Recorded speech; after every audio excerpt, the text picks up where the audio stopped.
I walk and I talk with the King. Good morning. First of all, we want to thank you once again for being with us for this week's Tuesday Tips. And I might take this opportunity to thank all who share their thoughts and concerns about the things that we discuss together each Tuesday on this particular program. We want to take this opportunity to invite you, if you are a newcomer to our area, or if you are watching this program and are not a member of the Church of Christ, to come and be with us at the Jerome Church of Christ. We would appreciate your presence. You would be our honored guest. We would love to have the opportunity to talk more about the Church of Christ to you. If you're interested, we would love to sit down and talk about the Bible and see what God would have to say concerning the very nature of what it means to be a Christian, how to become a Christian, how to live a faithful Christian life, which ultimately results in the crown of life, as Jesus explained, Revelation 2 and verse 10. And that's our desire. One of the primary reasons that we bring this program and other programs like Motivating Monday and share this with you is in hopes of reaching out to those who would have the desire to become a Christian and have the hope of heaven that God has promised. Our study has been focused upon the idea of faith. Our theme, focusing on faith, is something that we have been discussing from the book of James now for several weeks.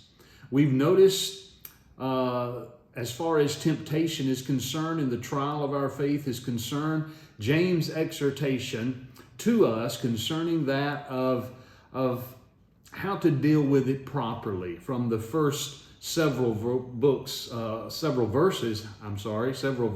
of this chapter up until verse 3. We introduced basically what we're going to talk about as far as the next focus on faith is concerned, and that is the one who has faith properly realizes the nature of that temptation. In other words, James begins this inspired epistle by giving instruction pertaining to how to deal with temptation. That's what we've been discussing. For the next few weeks, we're going to talk about the nature of temptation. Notice in verses 13 through 16 how James appropriately addresses what the nature of temptation is. He says, first, let no man say when he is tempted, I am tempted of God. For God cannot be tempted with evil, neither tempteth he any man. But every man is tempted when he is drawn away of his own lust. Then when lust hath conceived, it bringeth forth sin. And sin, when it is finished, bringeth forth death. And then notice, do not err, my beloved brethren. James wants us to be clear as to the nature of our temptation. The way we're going to approach this is just exactly the way James does in this inspired writing. The one who has faith properly understands the nature of temptation. That's his explanation. And as we focus on faith, which is the most important aspect concerning the life of a Christian, as we've noted, the Christian lives by faith. As we noted from Revelation 2:10, Jesus explains that if we're faithful unto death, he will give us a crown of life. And so the one who has faith, focusing on faith, becomes very important, very vital for our understanding. We must understand the nature of our temptation. The way we do this is basically in four ways. James explains it this way. Number one, he helps us to understand the origin of temptation, verses 13 through 14. He helps us to understand the order of temptation, verses 14 through 15. He then stresses the outcome of temptation, the latter part of verse 15. Then he summarizes all of this by recognizing the obligation in view of the origin, the order, and the outcome. The view of temptation, the obligation that we have as a result. So, as we first think about one who properly realizes the nature of temptation, we focus today on the origin of temptation. When James says, "Let no man say when he is tempted, I am tempted of God," what is he actually helping us to understand? He helps us to understand very clearly that temptation does not originate with God. We have to be very careful when we think about temptation or bad things that might happen to us in our lives. We should never blame God for any bad thing. We know that every good gift comes from above. We'll talk about that later in our study if the Lord wills. We should be like Job, who knew that he had not sinned to bring temptation upon him. He had those surrounding him who tried to make him believe that. And even Satan himself accused God of putting a hedge around him. And that ultimately, as we bring this study to a conclusion in a few weeks, we're going to notice from James chapter 5 and verse 11 that's what the book of James is actually helping us to understand, to come to the conclusion of the things that Job came to a conclusion of pertaining to the nature of temptation. It doesn't come from God. It comes from Satan. It does not originate with God. In Habakkuk chapter 1 and verse 13, this statement is made: "Thou art of purer eyes than to behold evil, and canst not look on iniquity. Wherefore lookest upon them that deal treacherously, and holdest thy tongue when the wicked devoureth the man that is more righteous than he?"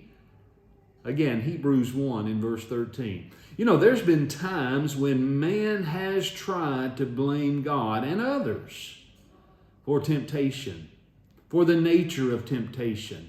But as far as its nature, there's only one from whom this originates, and it absolutely is not God. Notice that James makes the point, the truth. He says, every man is drawn away of his own lust and enticed. There's the beginning of temptation, the origin of temptation, coming from Satan. He wants to draw us away of our own lust. He entices us. This began in the beginning. In Genesis chapter 3, verses 12 through 13, we even see there, after man had sinned, after Satan had enticed, had beguiled Eve into sinning, that Eve began to blame someone else. Even Adam tried to blame someone else. And it's interesting to notice Adam, when God asked him as to why he did what he had commanded him not to do in partaking of the tree of the knowledge of good and evil, Adam blamed Eve, but notice the phrase there, "The woman that thou gavest me." He also seemed to blame God. It's a sad thing to place the blame upon God when it comes to bad things happening. Really, the book of Job answers the question, why do the righteous suffer? Or why do bad things happen to good people? The book of Job doesn't explain suffering, and it doesn't explain why there is suffering. It helps us to understand why good people suffering. We know what brought suffering into the world: sin. Before sin, there was no such thing as suffering.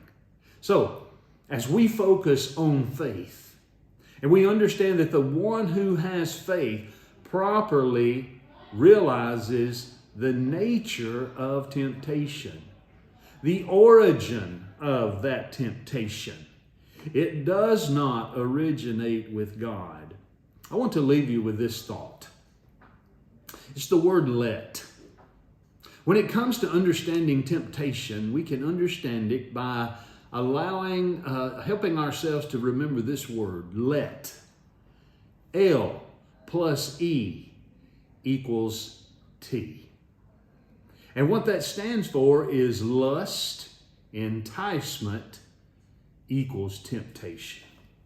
Lust plus enticement equals temptation, not from God.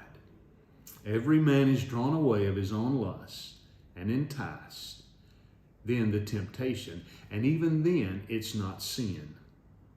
It's not a sin to be tempted. It's a sin to give in to that temptation. And that's what we'll do when we further our discussion, Lord willing, next Tuesday as we talk about the next step, the order of temptation. Thank you so much for being with us. I walk and I talk